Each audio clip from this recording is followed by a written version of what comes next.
Je comprends pas la gestion qu'il a avec Antoine Griezmann, hein. Ça a été le premier à nous dire et à me dire ici, hein, dans l'émission Jean-Louis, que quand j'étais critique avec Antoine, que j'étais trop dur, que je me rendais pas compte de ce qu'il apportait sur le terrain et que en plus de ça, il me mêlait un peu à l'aspect technique. Il me disait, tu étais plus un joueur technique qu'un joueur physique. Comment tu peux pas défendre ce genre de joueur?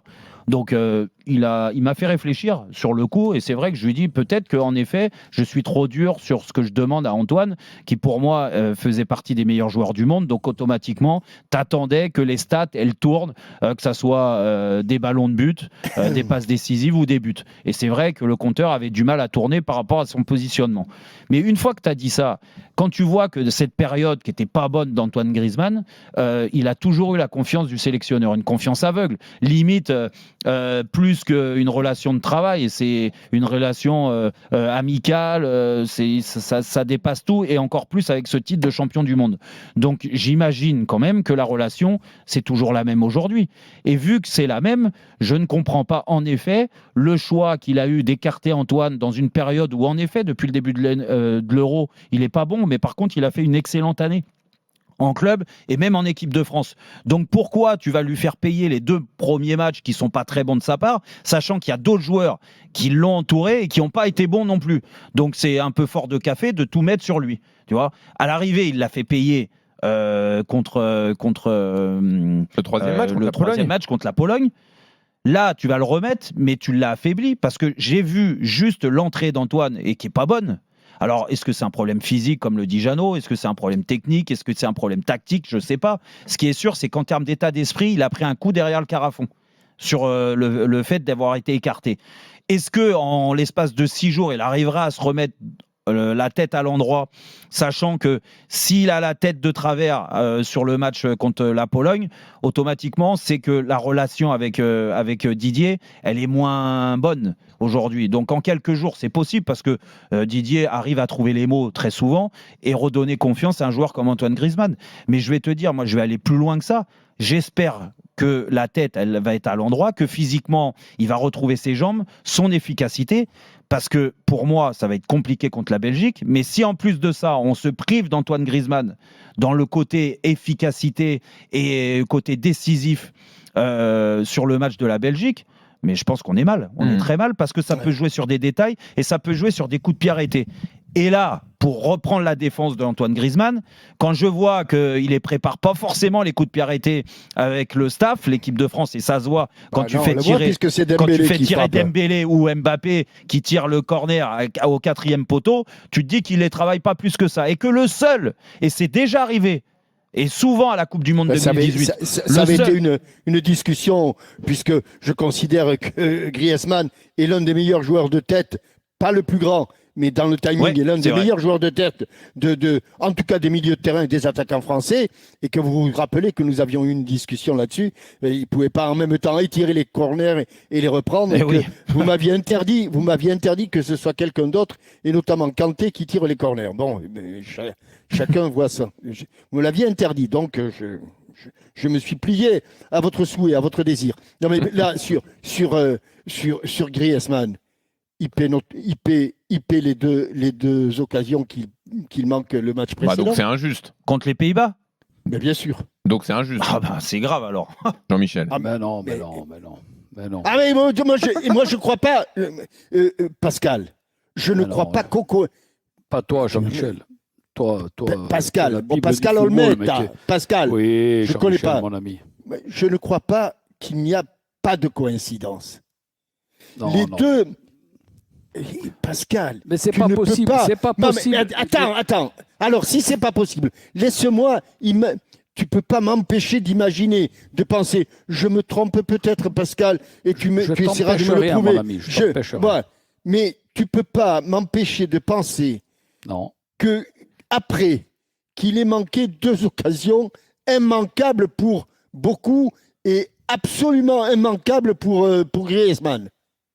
Absolument immanquable. Et que depuis, vous m'avez dit, sans combien de sélections, je ne sais plus combien, il était titulaire, et qu'après ces 2 occasions manquées, qui mettent la France, non pas dans une position difficile, mais qui mettent le staff dans une position compliquée parce qu'on considérait que l'équipe de France n'avait pas fait son job.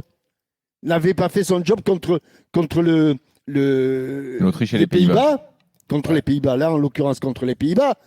Et que juste après, ils ne le mettent pas. Mais, Pascal, juste une chose. Oui, dans les deux matchs avant l'Autriche et les Pays-Bas, ça a été le plus mauvais des Bleus? Ça a été le plus mauvais des Français? Non. Non. Il n'a pas Alors, été bon, mais c'est pas le plus mauvais. Et il y en a peut-être certains, je te demande pas de nom, je te demande juste de me répondre par oui ou par non. Je ne vais pas te mettre dans l'embarras, Pascal. Mais il y en a certains qui ont été plus mauvais que, à notre avis, que Griezmann. Ils ont joué ou ils n'ont pas joué le troisième match? Alors, Pascal, dis-moi. Alors, vas-y, dis-nous, Pascal. Vas-y, dis-nous. Vas-y, dis-nous. À mon avis personnel, puisque vous n'êtes pas des connaisseurs. Oui, c'est ton avis personnel. C'est que après discussion avec son coach, voilà, il a eu besoin de souffler. Il ne faut pas aller chercher les petites bêtes. Non, mais c'est pas des sanctions. Là, on est en train de chercher la merde. On a la meilleure équipe de tout ce championnat. Pascal, Griezmann, qui n'a jamais eu besoin de souffler depuis 8 ans dans chaque grande compétition, sachant qu'il y a 6 jours d'écart entre la Pologne et le 8e de finale, il avait besoin de souffler là et c'est le seul de toute l'équipe qui avait besoin de souffler. Oui, mais les gars, on peut pas tout avaler non plus, Pascal. Jean-Michel, les gars, et Jérôme. Mais c'est vrai qu'on a vu l'état d'esprit qui était content d'être remplaçant en plus. Non, mais les gars, vous n'allez pas me dire qu'on n'a pas la meilleure équipe. On n'a pas la meilleure équipe de ce championnat. Ah, ça, on l'a pas vu. Ah, on a la meilleure équipe du championnat. Là, c'est la plus belle. C'est la plus belle depuis le début de l'Euro dans Rotten sans qui t'a le plus impressionné? Sur le banc, on a une autre équipe. On peut se permettre. Là, on joue à 3 numéro 6. Mais on n'a pas mis un but dans le jeu. Qu'est-ce que tu me racontes? Mais quand ça va se débloquer, c'est comme quand tu as la diarrhée, que tu vas au chiottes, ça se débloque, c'est fini. Belle image. Voilà. Et si ça se débloque, dis-moi quelle équipe qui t'a le plus impressionné que la France? Vas-y, dis-moi-le. Mais il y en a des équipes. Vas-y, dis. On vient de te le dire. L'Espagne, l'Allemagne, le Portugal. Voilà, c'est tout. Oui. Même la Géorgie. Oui, surtout la Géorgie. L'Espagne derrière, ça vous a rassuré. Ah ouais, et l'Autriche qui a fini première du groupe, contrairement à nous, elle t'a impressionné ou pas? L'Espagne, ils n'ont pas pris un but, Pascal, quand même. Non, mais on déconne pas, Pascal. On est dans un groupe. On est dans un. Non, mais Pascal, c'est juste factuel. On est dans un groupe. Mais on est dans un groupe où il y a l'Autriche, il y a les Pays-Bas, il y a la Pologne et il y a la France et on a fini deuxième. Et tu es en train de m'expliquer qu'en finissant deuxième de ce groupe, qui n'est pas le groupe de la mort, on est la meilleure équipe de l'Euro alors qu'on n'a pas mis un but dans le jeu. T'es costaud quand même. En 2000, on a fini combien? Deuxième? En 2000 Oui, on a fini deuxième. Mais en 2000, tu peux pas comparer. Mais même si on a fini deuxième, ce qu'on a pu montrer dans les matchs. Mais c'est sûr. Mais parce que mais les matchs, on est obligé de les analyser, Pascal. Parce que tu n'as pas ma culture foot, Jérôme. Et là, j'ai ma fille Cassandra, m'envoie des messages et me dit papa, calme-toi, décolle pas. Non, mais j'ai pas ta culture foot. Par contre, je regarde les matchs, tu vois. Et je regarde les matchs depuis le début de l'Euro. Moi, je fais quoi? Je sais pas. J'ai l'impression que tu les as pas vus les matchs de l'équipe de France. Parce qu'en disant à tout, mais non, mais en disant à toute la France, Pascal. Revenons à Griezmann. Quand tu dis à toute la France, à tous nos auditeurs, tu les prends pour des cons à nous dire. On nous écoute à Toronto, de partout. Mais d'accord, alors même eux, tu les respectes pas parce que tu es en train de nous dire qu'on a la meilleure équipe de l'Euro. Non mais Jérôme, ils nous écoutent que quand je suis là. Oui, tant mieux. Alors écoute, ils doivent en entendre. Toi, Jérôme, tu dis que c'est une sanction, Griezmann. Mais tu sais, c'est le source. Lui, il n'était pas d'accord. Comment tu le sais? Vas-y, dis-moi comment tu sais. Alors, je vais t'expliquer parce que vu que des infos, pas des conneries, des infos. Non, mais des infos. Nous, avec Jean-Louis, lundi, on était sur place, d'accord? On était au match. Pourquoi tu mets le Jean-Louis? Jean-Louis, sors de là, sors. Non, allez. Mais pour dire qu'on était sur place avec Jeannot Rességuier, qui était toute l'équipe, Fabrice Hawkins, Arthur Perrault et tout le reste. Des infos, pas des histoires. Non, il n'y a pas des histoires. Moi, je vois juste, Pascal, un comportement. Donc, au bout d'un moment, quand le joueur un comportement, quand Didier Deschamps fait à l'heure de jeu 3 changements, Pascal, d'accord? Donc c'est pour améliorer l'équipe. On est d'accord avec ça ou pas? Oui. Bon, est-ce que quand Griezmann, Giroud Jean-Louis, et Camavinga... tu as vu ces choses-là, toi? Non, mais laisse finir tu Giroud me laisses de pas phrase. finir. Tu me laisses pas finir, allez, Pascal. vas-y. Quand les trois joueurs rentrent et affaiblissent l'équipe, alors et normalement ils rentrent pour améliorer l'équipe, ils affaiblissent l'équipe. Tout le monde l'a vu. Tu l'as vu aussi en regardant le match. Oui ou non? Bon, oui ou non? Non, mais réponds. Oui. Est-ce que tu as aimé l'entrée de Griezmann? Est-ce que tu as trouvé que Griezmann... Comme les autres, mais peu importe. Est-ce que Griezmann, dans sa qualité, Pascal, première de Griezmann, on est tous là à dire, même quand il n'était pas bon, le mec, il lâche rien, il court partout, il essaye d'aider l'équipe. Là, franchement, il a regardé ses chaussures. Donc moi, j'estime qu'en effet, il n'a pas accepté. Et la décision de Didier Deschamps de le mettre sur le banc. Qui t'a dit que c'était Didier, je vais pas appeler Didier. Didier, vous savez très bien la relation que je peux avoir avec lui.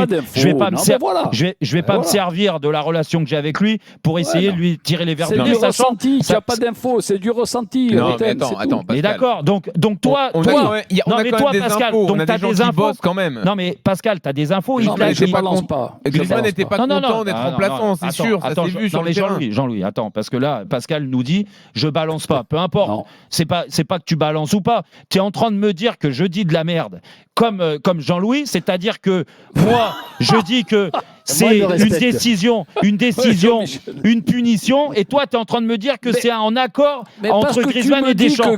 Donc tu me confirmes ça sur le banc. Mais tu me confirmes ça ou pas? Que Griezmann faisait la gueule sur le banc, mais tu l'as vu faire la gueule?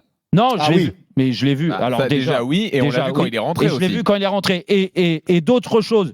Quand la famille, tu les as pas vues. Les familles, Pascal. Tu les as pas vues. Les familles, elles étaient devant nous. D'accord, Pascal, tu n'étais pas toi au match. Donc j'ai vu la tête de la famille de Griezmann. Et ben je peux te dire que c'était pas la tête de quelqu'un qui a accepté la décision, la décision de mettre Antoine Griezmann de côté. Mais là, je comprends plus rien. Maintenant, c'est la famille qui décide le comportement. Allez, on va donner la parole à Baudouin qui est là au 32-16. Est-ce que Deschamps est injuste avec... Quand il a marqué, avant d'enlever son masque, Griezmann, il a fait la fête. Est-ce que Deschamps est injuste avec Griezmann? Voyons ce qu'en pense Baudouin qui nous rejoint au 32-16. Salut Baudouin. Ouais, salut tout le monde, comment ça va? Ça va et toi? Impeccable, merci. Bon, alors qu'est-ce que tu en penses de Antoine Griezmann avec Didier Deschamps? Je pense qu'on a besoin de Griezmann. J'ai vu comme tout le monde que voilà, on n'a pas le grand Griezmann. On sort toujours, pour mémoire, difficilement des phases de groupe dans les championnats, c'est une évidence. Souvent, Deschamps trouve la solution en cours de jeu. Après, moi, ce que je remarque et ce que je pense, c'est que la sortie de Griezmann, elle s'est faite en même temps que la sortie de Kanté. Et je pense qu'on a besoin des deux en même temps, parce que les deux ne peuvent pas faire le double job. Ils ont pris de l'âge, les pépères. Ils ont encore du ballon, il n'y a pas de problème. Mais peut-être qu'ils ne peuvent pas faire tout ce qu'ils faisaient à l'époque. Je pense qu'on a besoin d'une colonne. On a une assise défensive qui m'impressionne. Koundé, entre parenthèses, je ne le pensais pas à ce niveau-là et il est bon. Tout comme les autres. On a besoin d'un 6, on a Kanté. On a besoin d'un 10, on a Griezmann. Et là, comme ça, on a une colonne. Et je pense qu'ils ont besoin de jouer ensemble. Et je ne serais pas étonné que Deschamps les aligne pour jouer la Belgique. Après, idéalement, je mettrais en plus en 9 notre ami. Mais pourquoi il ne l'a pas fait contre la Pologne, alors, Baudouin? Ah, ça, je suis pas dans sa tête, je peux pas savoir. Non, mais parce que c'est difficile, et on le disait avec Jean-Michel. Il y a des joueurs qui n'ont pas donné satisfaction. Griezmann en fait partie sur les 2 premiers matchs, on est d'accord. Mais sauf qu'il y a des joueurs qui ont été plus mauvais qu'Antoine Griezmann. Et ces joueurs-là, ils étaient encore sur le terrain. Donc, je sais pas, il y a quelque chose qui me paraît bizarre dans le choix, en effet, de retirer juste Antoine Griezmann de ce match contre la Pologne. Bah oui, pourquoi enlever Griezmann? Pourquoi s'obstiner avec Dembélé? Mais oui.